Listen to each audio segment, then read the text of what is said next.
For 20 years I thought that my mother's husband was my father, but it turned out that my father was our neighbor.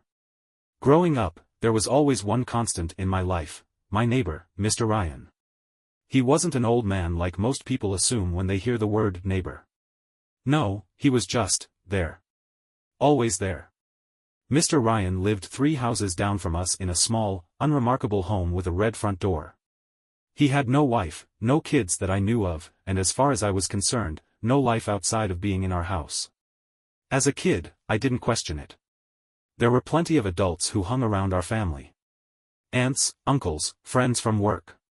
He was just one of them, except he wasn't actually related to us. He was just my dad's best friend. Or so I had been told. I remember being 6 or 7 and running inside after school, only to find him sitting at the kitchen table, sipping coffee like he belonged there. It didn't surprise me. It wasn't unusual. If the sink was clogged, Mr. Ryan was already under the counter before my mom even asked. If a light bulb flickered, he'd have a fresh one in hand like he had an endless supply in his pockets. My mom always had a plate ready for him at dinner, like his presence was just as expected as the sunset. I figured it was just one of those adult friendships that didn't make sense to kids, so I never asked too many questions. But one night, when I was around 10, I couldn't help myself. Why does Mr. Ryan come over so much? I asked my mom as she set an extra plate, the same way she had every night for as long as I could remember. She didn't look up from the mashed potatoes she was scooping onto plates. He's family, she said simply. But he's not related to us. She hesitated. Just for a second. But at 10 years old, I caught it. Family isn't always about blood, she said before moving on. That didn't answer anything. And yet, I never asked again. That was just how it was. I'd come home from school, and there he'd be, drinking coffee at our kitchen table. I'd wake up on Saturday mornings, and he'd be outside fixing the fence. I'd walk into the living room, and he'd be sitting next to my mom on the couch, talking in hushed tones. He was in the background of every holiday picture, standing just a step behind my dad. Always close, but never too close. It wasn't until I turned 13 that I started to feel like something was off. That year, my dad started working longer hours, or at least that's what my mom said. He left early in the morning and sometimes didn't come home until after I had gone to bed. Meanwhile, Mr. Ryan's visits became even more frequent. He was at our house almost every evening, eating dinner with us, laughing at my terrible jokes, helping me with homework. It was as if he was filling in for my dad without anyone saying it out loud. One night, curiosity got the best of me. "Do you have a family, Mr. Ryan?" I asked over dinner. He paused mid-bite, his fork hovering over his plate. My mom shot me a sharp look, but I ignored it. I wanted an answer. Mr. Ryan smiled, but it didn't quite reach his eyes. "I do," he said finally. "But sometimes, family isn't just the people you're born with." That answer didn't sit right with me, but I let it go. Years passed, and I stopped questioning things. High school took over my life, and Mr. Ryan remained in the background. By then, my dad was more of a ghost than a parent. He worked, he slept, he existed, but he wasn't really there. And Mr. Ryan, well, he was. When I was 16, I got into a car accident. It wasn't anything too serious, but I was shaken up. I remember sitting on the curb, my hands trembling as I stared at the dent in my mom's car. My phone felt like a weight in my pocket, and without thinking, I called the first number that came to mind. Not my dad. Not even my mom. I called Mr. Ryan. He picked up on the first ring. "Where are you?" 20 minutes later, his car screeched to a stop beside me. He got out so fast I thought he might have forgotten to put it in park. His hands were on my shoulders before I could even say a word, checking me over like a worried parent. "Are you hurt?" His voice was tight, his eyes scanning me for injuries. I shook my head. I didn't know who else to call. His fingers trembled as he brushed my hair away from my face. "You called the right person." I don't know why, but those words stuck with me. That night, as I sat on my bed staring at the ceiling, I realized something strange. My first instinct in a crisis wasn't to reach out to my dad. It was to reach out to Mr. Ryan. And I wasn't sure what that meant. By the time I turned 18, Mr. Ryan had become a fixture in my life. He came to my high school graduation, standing next to my mom while my dad was stuck at work. He helped me move into my college dorm, carrying boxes and giving me advice that sounded a little too fatherly to be casual. I didn't question it. Not even when I caught him looking at me with something unreadable in his expression, like he wanted to say something but couldn't. Not even when my mom hugged him a little too tightly the day I left for college, her fingers lingering on his arm. I didn't ask. I didn't want to know. But at 20 years old, the truth came anyway. And it shattered everything I thought I knew. I was 20 years old when I learned the truth. By then, I had settled into college life, far enough from home to feel independent but close enough that I still visited on the weekends. I called my mom every few days, texted Mr. Ryan occasionally, and barely spoke to my dad at all. That was just the way things were. Until everything changed. It started with an old box. I was home for the weekend, helping my mom clean out the attic. It was one of those unspoken tasks that always got pushed back. She said she wanted to turn the space into a small art studio, something just for her, but to do that, we had to clear out decades of clutter. I wasn't thrilled about spending my Saturday afternoon surrounded by dust and broken furniture, but I did it anyway. Anything we're keeping? I asked, brushing cobwebs off an old trunk. Mom sighed. Not much. Just some keepsakes. The rest can go. I nodded and moved on to the next pile. That's when I saw it, a small, unmarked cardboard box shoved into the farthest corner. Something about it caught my attention. It wasn't like the others. The edges were worn, like it had been handled too much, like someone had opened and closed it 100 times. I reached for it. Wait, my mom started, but it was too late. The tape was old and brittle. It peeled away easily, and as I lifted the lid, a stack of papers and photographs spilled into my lap. At first, I didn't understand what I was looking at. Then I saw the birth certificate. My birth certificate. And the spot where father's name was supposed to be filled in. My heart stopped. My dad's name wasn't there. Instead, in dark, unmistakable ink, was a name I knew better than my own. Ryan Carter. I couldn't breathe. I sifted through the rest of the papers, my hands shaking. There were letters, dozens of them, folded and creased from years of being read and reread.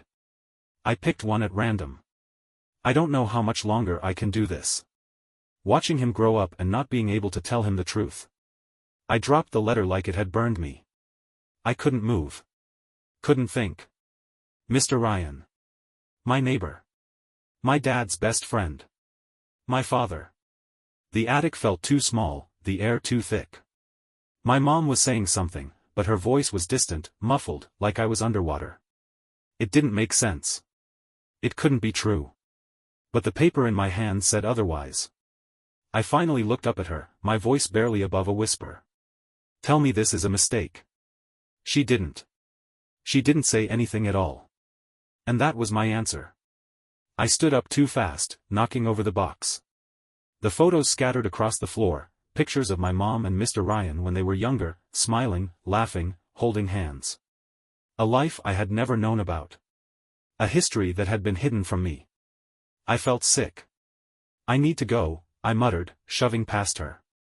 Wait, please. But I didn't stop. I couldn't. I didn't know where I was going, but my body did. I ended up outside, standing in front of the house 3 doors down. The red front door. The home that had always been close enough to be familiar, but never quite mine. I knocked. Then I knocked again. Footsteps. The door swung open. And there he was. Mr. Ryan, my father. For the first time in my life, I saw it. The resemblance. His eyes were mine. His jawline, the way his brow creased when he was worried. All of it. How had I never noticed? His face changed the moment he saw me. Like he knew why I was there. Like he had been waiting for this moment. You knew, I said, my voice breaking. He didn't deny it. He just stepped aside and said, "Come in." I hesitated. I wanted to scream, to demand answers, to make him explain why he had spent my entire life hiding in plain sight. But instead, I walked inside. And the door closed behind me. Stepping into Mr. Ryan's house, my father's house, felt like stepping into a world I had seen 1,000 times but never truly known. The layout was familiar. The smell of fresh coffee and old books was the same. The framed pictures on the walls, landscapes, cityscapes, no family photos, were just as I remembered from the rare times I had been inside. But now, every detail felt like a lie. I stood in the entryway, my arms stiff at my sides, unsure whether I wanted to sit or run. Mr. Ryan, no, Ryan, stood a few feet away, watching me like he was afraid I might vanish. His hands twitched like he wanted to reach out, but he didn't. I finally broke the silence. How long? My voice was hoarse. How long have you known? He sighed, rubbing a hand over his face. Since the beginning. The beginning. The word hit me like a punch to the gut. I had spent 20 years believing one thing about my life, and now it was unraveling with two simple words. You, my breath caught. You've been around since I was a baby. Since I was a kid. You watched me grow up, and you never told me. He closed his eyes for a second. It wasn't my choice. I let out a bitter laugh. Wasn't your choice? Then whose was it? He didn't answer immediately. Instead, he walked over to the small wooden table in the corner of the living room and pulled out a chair. Sit, he said softly. I didn't want to. Every instinct screamed at me to leave, to storm out and let the door slam behind me. But my legs felt heavy, my head light, and before I knew it, I was sitting. Ryan sat across from me, leaning forward with his elbows on the table, like a man about to confess something he had spent a lifetime holding back. It was your mom, he finally said. I swallowed hard. She lied to me. His jaw tensed. She made a decision. One she thought was best for you. How is lying to me for 20 years the best thing for me? My voice rose, anger finally bubbling to the surface. How is pretending my father was some other man, making me believe you were just some family friend, the right decision? Ryan exhaled slowly, like he had been preparing for this conversation his whole life but still didn't know how to say the words. Because she wanted you to have a normal life, he said. She wanted to protect you from everything. I shook my head. From what? For the first time, something flickered in his expression, hesitation, regret. From me. That threw me off. I stared at him. From you? He nodded. Your mother and I, it wasn't supposed to happen. He ran a hand through his hair, a habit I realized I shared with him. We were young. She was already with your dad, well, the man you thought was your dad. It was complicated. I couldn't breathe. So she cheated on him? Ryan flinched. It wasn't like that. Then what was it like? I demanded. He sighed again, this time deeper, heavier. Your mom and I, we had a history. We were together before she ever met him. Then life got in the way, and we drifted apart. She married him, and he gestured vaguely. I stayed close. The weight of his words settled on me like a stone. I had always wondered why my dad seemed distant. Why there was never a real connection between us. Now I knew. He knew, I whispered. Ryan hesitated, then nodded. Yeah. He knew. I sucked in a sharp breath.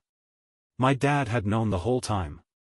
He had raised me, put a roof over my head, watched me grow up, knowing I wasn't his.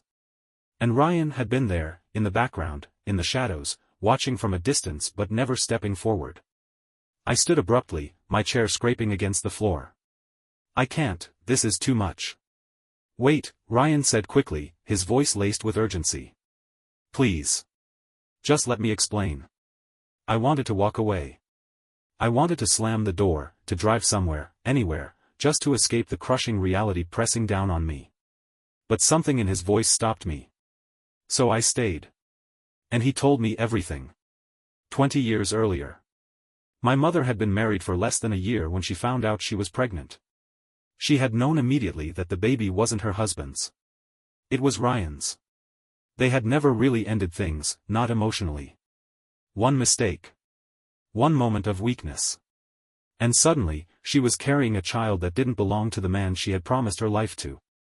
Her husband, my dad, had figured it out before she even told him.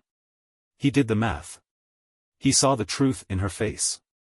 And instead of leaving, he made her an offer. They would raise me together. As his. As if Ryan had never existed. It was cleaner that way. Simpler. No custody battles, no broken homes, no shame. She agreed. Ryan was given two choices: step aside, or fight for custody and tear my world apart. He chose to step aside. But I couldn't stay away, he admitted, his voice cracking. I tried. I really did. But I needed to be there. Even if you never knew the truth, I needed to make sure you were okay.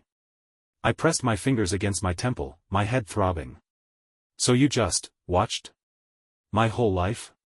Knowing you were my father and never saying anything? He looked me in the eye. Would it have made your life better if I had? I opened my mouth, then closed it. I didn't know the answer to that. I wanted to say yes. I wanted to scream that I deserved the truth. But I also couldn't deny the life I had. My childhood had been normal. My world had been stable. Would that have been the case if I had grown up knowing my real father was just next door? I didn't know. And I hated that I didn't know. Ryan ran a hand over his face, suddenly looking much older. I never wanted to hurt you, he said softly. I just wanted to be there in whatever way I could. I looked at him, really looked at him, and for the first time, I didn't just see my neighbor. I saw my father. But I didn't know if I could forgive him. Not yet. Not now. Without another word, I turned and walked out the door. I needed time. And for the first time in my life, I needed him not to be there. I drove for hours that night, aimless and lost. The road stretched before me like an unanswered question, twisting and turning, leading nowhere. The truth sat heavy in my chest, like a weight I couldn't shake off. Mr. Ryan, my father, had always been there. Not because he was just a family friend. Not because he had nowhere else to be. Because he had chosen to be there. Because he had spent 20 years standing just outside my life, watching from a careful distance, never crossing the invisible line my mother had drawn. And my dad, no, the man who raised me, had known all along. I gripped the steering wheel tighter. I didn't know who I was supposed to be angry at. Ryan? For never telling me? My mom? For keeping the truth hidden? The man I had called my father for 2 decades? For choosing to pretend? Or myself? For not seeing it sooner? At some point, my phone buzzed. I ignored it. Then it buzzed again. And again. I finally glanced down at the screen. Mom, please come home. We need to talk. I tossed the phone into the passenger seat. Talking was the last thing I wanted to do. I didn't go home that night. Instead, I checked into a cheap motel on the edge of town, the kind of place with flickering neon signs and vending machines that only took quarters. The walls were thin, and the bed was stiff, but I didn't care. I just needed to be alone. I lay awake staring at the ceiling, my mind spinning. All the moments over the years that hadn't made sense suddenly clicked into place. The way Ryan had always been there. The way my dad, not my dad, had always been distant. The way my mom had never fully answered my questions. I thought about every birthday party where Ryan had been the first to arrive. Every school play where he had been sitting in the audience. Every late-night emergency where he had shown up before my dad. It had been right in front of me my whole life. And I had never seen it. I didn't go home until the next afternoon. The second I stepped through the front door, my mom was there, waiting. She looked exhausted. Her eyes were swollen, like she had been crying all night. I didn't know what to say. So I just said, "Why?" She flinched, as if the single word hurt more than anything else I could have said. "I wanted to protect you," she whispered. I thought, she paused, pressing a hand against her forehead. I thought it was best. Best for who? My voice was sharper than I intended. She looked away. "Did you love him?" I asked. She let out a slow breath. "Yes." The answer hit harder than I expected. "And Dad? Did you love him, too?" A long silence stretched between us. Then, quietly, I tried. I swallowed hard. "So he raised me knowing I wasn't his?" "Yes." "Why?" Her voice cracked. "Because he wanted to. Because he chose to. He loved you, even if it was complicated." I clenched my jaw. "Why didn't you tell me?" Tears welled in her eyes. "Because I didn't want you to feel like you didn't belong. Did you ever think that maybe I had the right to know? Of course I did. She wiped at her face. Every day, I wondered if I was doing the right thing. Every day, I thought about telling you. But then I'd see you and your father. She stopped herself, shaking her head. Not Ryan. Your father. I'd see you together, and I was scared. Scared of what? Of breaking your world apart. I let out a bitter laugh. Well, congrats. You did that anyway. She flinched. I ran a hand through my hair, exhausted. So what now? She hesitated. That's up to you. I wasn't sure how I felt about that. I turned toward the stairs, suddenly too drained to keep talking. But before I could leave, she said, Ryan never stopped loving you, you know. I stopped. He used to write you letters. Her voice was soft now, almost fragile. I never gave them to you, but he wrote them. Every year, on your birthday. I still have them. I swallowed hard. I don't know if I want to read them. I know. I didn't look back as I climbed the stairs to my room. I wasn't ready to forgive her. I wasn't ready to forgive anyone. I avoided Ryan for a week. I ignored his calls. I ignored his texts. I ignored the way my mom kept looking at me like she wanted to say something but didn't know how. I thought avoiding him would make things easier. It didn't. Because one night, I caught myself driving past his house. I didn't mean to. I was just out, clearing my head, and suddenly I was 3 doors down, staring at the red front door like it held all the answers. His porch light was on. His car was parked in the driveway. For the first time in my life, I saw his house not as the place where my neighbor lived, but as the place where my father lived. I gripped the steering wheel. And then, before I could overthink it, I parked. I walked up to the door. And I knocked. The door opened almost immediately. Ryan looked at me, surprised. Then he stepped aside. Come in. I hesitated. Then, slowly, I walked inside. And for the first time in my life, I was stepping into my father's home. We didn't talk for a long time. We just sat in the living room, the air thick with everything unspoken. Finally, I broke the silence. Why did you stay? My voice was quiet. Ryan looked at me, his expression unreadable. Because I loved you, he said simply. Because I never stopped being your father, even when I wasn't allowed to be. Something inside me cracked. It would take time. Time to heal. Time to forgive. Time to figure out what kind of relationship we could have now. But for the first time since learning the truth, I didn't feel lost. I felt found. Thank you for watching the video. Like it if you watched the video to the end and don't forget to subscribe. Have a nice day.